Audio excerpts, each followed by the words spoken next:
Uh-huh. Yes.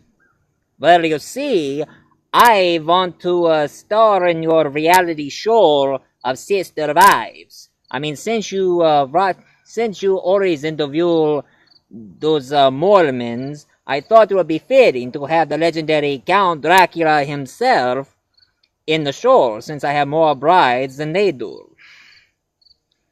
Uh-huh. Mm-hmm. What? Only on the daytime?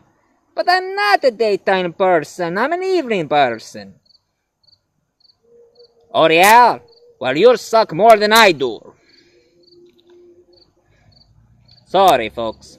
You see, I've been watching that show called Sister Wives, and I got interested, so I thought I should star in that. But since they show it on the daytime, forget it. Anyway, and yes, I think my lifestyle might be kind of a Mormon, so I might be a Mormon. Anyway, forget about the Sister Wife and all that. I think it's time for me to review a movie. Now, one thing about this movie, it was filmed in Turkey. Now, you know my history as Vlad the Impaler back then. That was a long time ago. I don't care much for Turkish people, but they decided to do a movie that was based by the story by Bram Stoker's Dracula. And of course, again, I only find it on the internet, so I don't have it on DVD, but I show you the picture. This here is Count Dracula's Istanbul'da. In English, it means Count Dracula in Istanbul.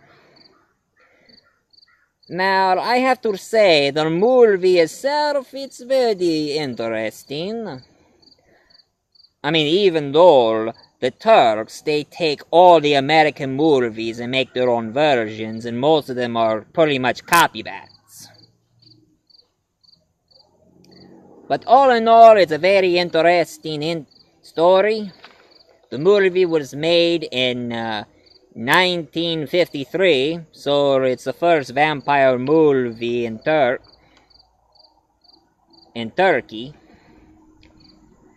And the actor who played Dracula in this one, his name is Atif Kaptan. Atif Kaptan. And that's what it says right here. Atif Kaptan. Now, this actress who plays Mina, she's not bad. She's very lovely and very attractive. Named Anna Ball. Now, that's her name right there. Anna Ball. Now, I would say that they made this Dracula look like an old man because he has white hair and he's bald on top. I prefer to have more hair than this guy. And they say it was the first Dracula movie where Dracula shows his fangs. Because putting fangs on a vampire is impossible, especially in Bela Lugosi's time. He always played vampire without the fangs. And of course, the premise in the story is a lot more closer to the original novel by Bram Stoker. But of course, it was based from another book called Kasikale Voivodar. Voivodar means the impaled conqueror. But of course they changed a lot of things in the story. Like this time I don't have Renfield coming in my castle, I have Harker, but he is called Osmid. And of course I don't have Renfield in this one. In this one I have a hunchback with he dresses up like a butler, he has a big hump on his back, and he has a big bushy mustache.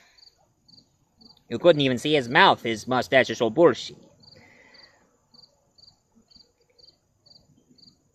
And of course there are some cars involved instead of wagons and trains in this one, says it was made in the 50s. And they didn't go over budget. Because when they made the original Dracula, they tried to film with what they have because they didn't have much money. But this one, they have plenty of money, so they didn't go over budget. And of course, when this hacker found out where Dracula was sleeping, he tried to kill him by hitting him with a shovel. But it did not affect, it just left a scar right here. You know, come to think of it, that never happened to me before.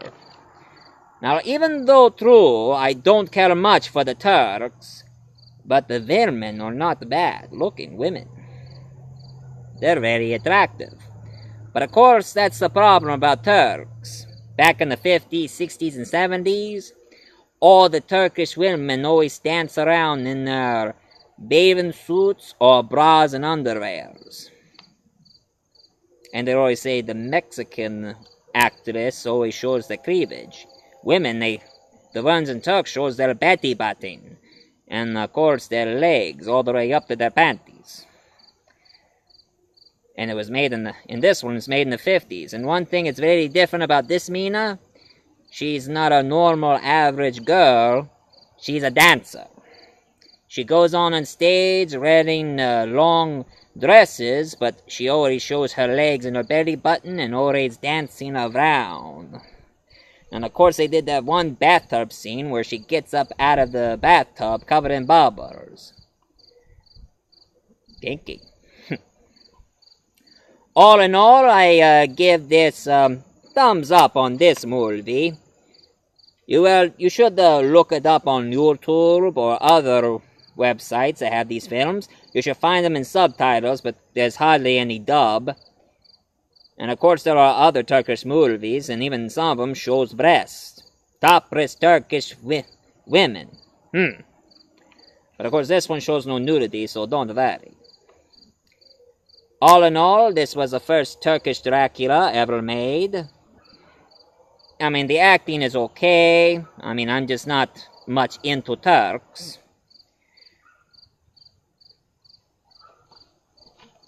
All in all, this was a good movie. Not bad. And this is Count Dracula, ready to go to Japan. Since I saw Lady Vampire, I decided to go to Japan by myself. To try some Japanese, if you know what I mean.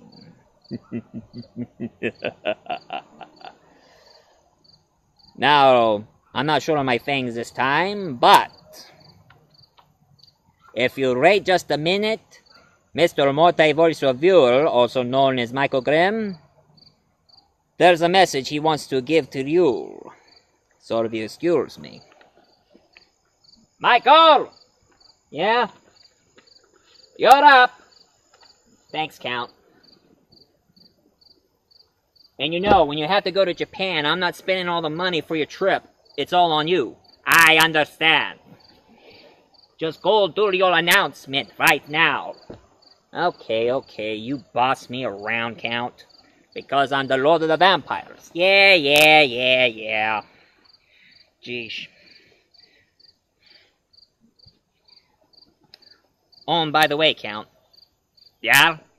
How many times have I told you not to track some dirt on my ground? What are you talking about?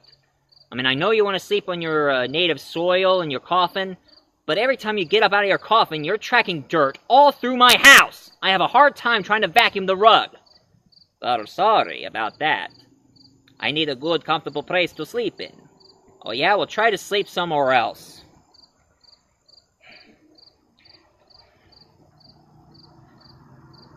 Oh, and one more thing. What's that? Tell your friend Renfield if he wants to eat bugs, eat outside. Because most of us are trying to eat our food. Oh, sorry about that. Yeah, you should be.